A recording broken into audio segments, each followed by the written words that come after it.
Hello everyone, welcome back to my channel. আবারও চলে এলাম একটা ছোট্ট রেসিপি নিয়ে। আজ আমি বানাবো রুই মাছের একটা রেসিপি। আপনারা তো অনেকেই অনেকভাবে রুই মাছ বানিয়ে খেয়েছেন, কিন্তু আমি আজকে যেভাবে বানালাম একবার আপনারা বানিয়ে দেখবেন। আশা করি সবাই আরেকবার বানাতে বলবে। দেখুন, আমি এখানে 5 পিস রুই মাছ নিয়েছি। রুই মাছগুলোকে ভালো করে ধুয়ে নিয়ে ওর মধ্যে আমি ম্যারিনেট করার জন্য প্রথমে হলুদ, লাল লঙ্কার গুঁড়ো, নুন দিয়ে ভালো করে মাখতে হবে। মাখার পর ওর মধ্যে আমি এদিকে মশলা একটা পেস্ট তৈরি করে রেখেছি, টমেটো, আদা আর রসুন, কাঁচা লঙ্কা। ওই পেস্টটা এই মশলার মধ্যে দিতে হবে। 2 চামচ এই মশলার মধ্যে ওই পেস্টটা দিয়ে, আর ওর মধ্যে আমি 2 চামচ বেসন দিয়েছি। এবার বেসন দিয়ে ভালো করে মাছটাকে মাখতে হবে।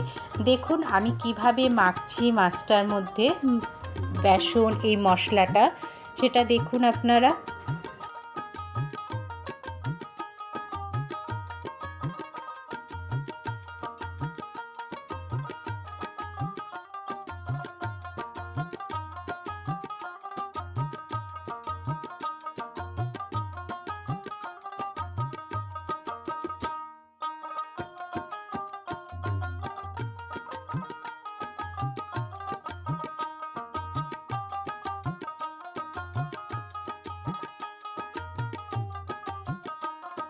পুরো মশলা মাখানো হয়ে গেছে।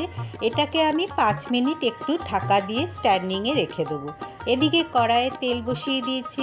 এবার তেলটা অবশ্যই সর্ষের তেল দিয়েছি। সর্ষের তেলে মাছ করলে খুবই টেস্ট হয়।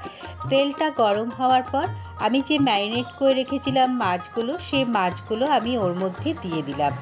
এক এক করে প্রথমে সবগুলো একসাথে দিইনি, যাতে ভেঙে যাওয়া বা লেগে যাওয়ার ভয় থাকে।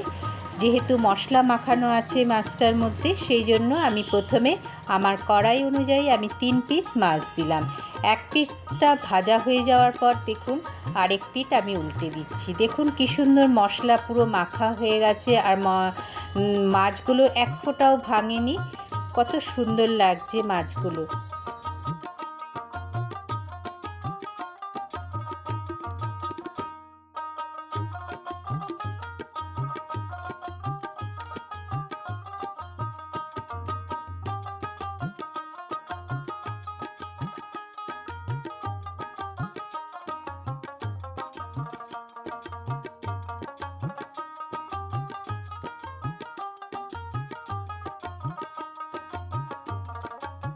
আমি এবার একে একে সব মাছগুলো তুলে নিলাম।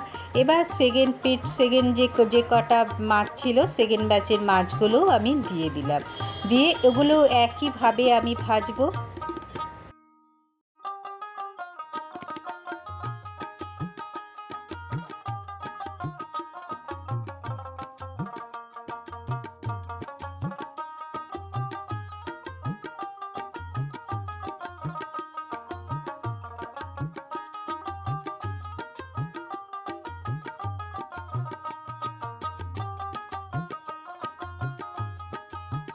এই মাছগুলো আমার ভাজা হয়ে গেল।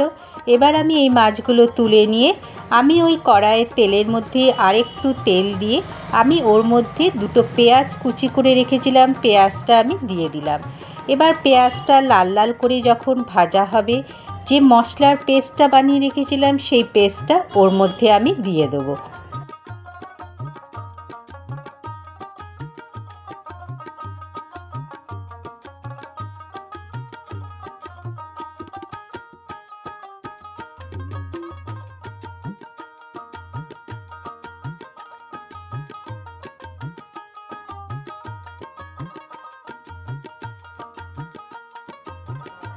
এবার আমি ওই পেস্টটা, যে টমেটো, আদা, রসুন, কাঁচা লঙ্কা যে পেস্টটা, সেই পেস্টটা আমি ওর মধ্যে দিয়ে দিলাম।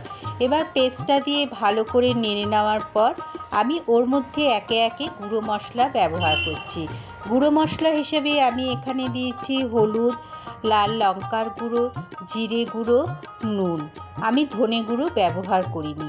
এবার মশলাগুলো দিয়ে ভালো করে কষাতে হবে।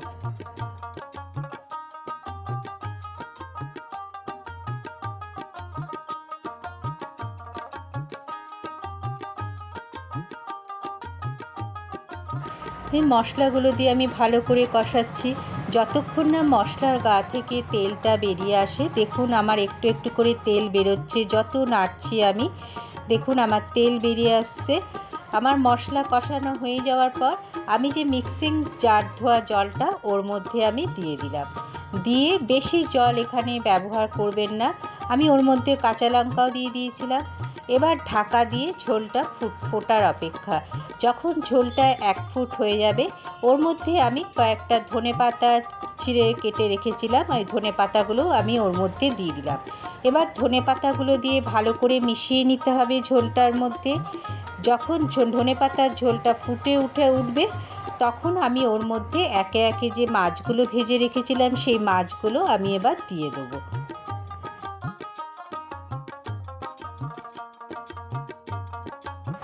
এক এক করে মাছগুলো আমি দিয়ে দিচ্ছি। খুব হালকা হাতেই দেবেন যাতে ভেঙে না যায়।